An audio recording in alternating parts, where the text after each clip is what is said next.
మించిన పోరాటం. దాదాపు 19 ఏళ్ల తర్వాత అయేషా మీరా అవశేషాలు ఆమె తల్లిదండ్రుల చెంతకు చేరాయి. కోర్టు ఆదేశాలతో విజయవాడ నుంచి తెనాలికి చేరుకున్న అయేషా అవశేషాలకు ముస్లిం సాంప్రదాయం ప్రకారం అంత్యక్రియలు నిర్వహించారు. ఈ సందర్భంగా తెనాలి పట్టణం జోహార్ అయేషా వి వాంట్ జస్టిస్ అనే నినాదాలతో మారుమోగిపోతోంది. న్యాయం కోసం జరిగిన ఈ మహా ర్యాలీలో వేలాది మంది ప్రజలు పాల్గొన్నారు.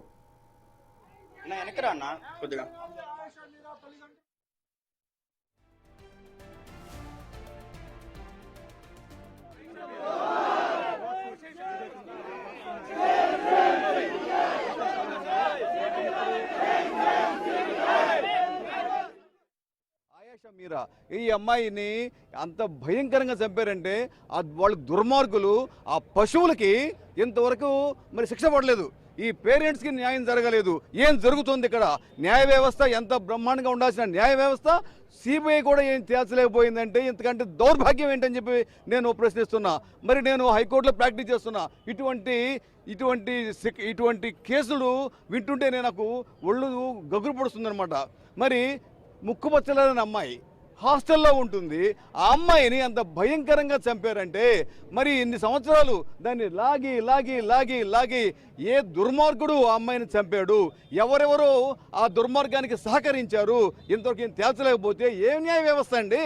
సిబిఐ అంటారు అందరూ కూడా. అమ్మో, హైకోర్టుకి వెళ్ళిందా, సిబిఐకి వెళ్ళిందా, సుప్రీంకోర్టుకి వెళ్ళిందా అని చెప్పేసి చాలామంది ఏమనుకుంటారు, మాకు న్యాయం జరుగుతుంది అనుకుంటారు. ఎక్కడ న్యాయం? Where is the justice?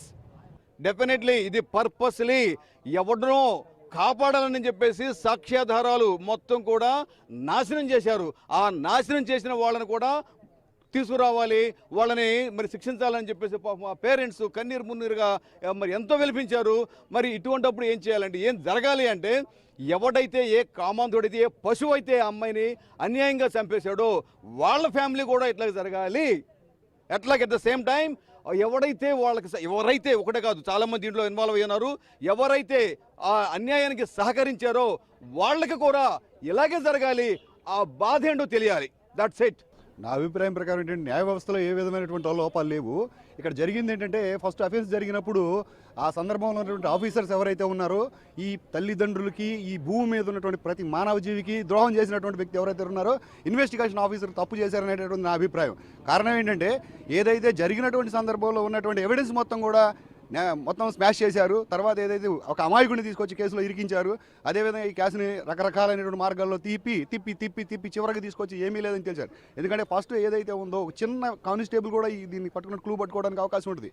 ఏదైతే ఉందో మొదటిలో జరిగినటువంటి సందర్భంలో మొత్తం ఉన్నటువంటి ఆ సాక్ష్యాధారాలన్నింటినీ కూడా తుడిచివేయడం జరిగింది. అదేవిధంగా పోస్ట్ మార్టంలో కూడా రకరకాలైనటువంటి ఎలిగేషన్స్ తీసుకొచ్చారు, కానీ అసలైనటువంటి వివరాలన్నీ కూడా ఎక్కడ వచ్చినట్టు ఏమీ లేవు. కాబట్టి ఏంటంటే, కోర్టులకు ఏదైతే ఉందో సాక్ష్యాధారాలను సమర్పించేటటువంటి అధికారి సరైనటువంటి అధికారి అయితే ఇలాంటి దుస్థితి ఎవరికి కూడా రాదు. ఎవరైతే ఉన్నారో ఇన్వెస్టిగేషన్ ఆఫీసర్ చేసినటువంటి తప్పు వల్ల వాళ్ళ తల్లిదండ్రులకి న్యాయం జరగలేదు, అదే సొసైటీకి కూడా న్యాయం జరగలేదు. ఇక్కడ కావాల్సింది ఏంటంటే, ప్రతి ఒక్కరు కూడా ఏదైతే సమస్య జరిగినప్పుడు చుట్టూ ఉన్నటువంటి వ్యక్తులు కూడా కాస్త స్పందించి ఇమీడియట్గా మంచి నిర్ణయం తీసుకొని వాళ్ళకి సపోర్ట్ చేసి, ఇన్వెస్టిగేషన్ ఆఫీసర్ కానీ రకరకాలైనటువంటి వాళ్ళకి సపోర్ట్ చేసి జరిగినటువంటి వివరాన్ని తెలియజేయాల్సిన బాధ్యత మన మీద కూడా, సొసైటీ మీద కూడా ఉందని ఈ సందర్భంగా నేను తెలియజేస్తున్నాను.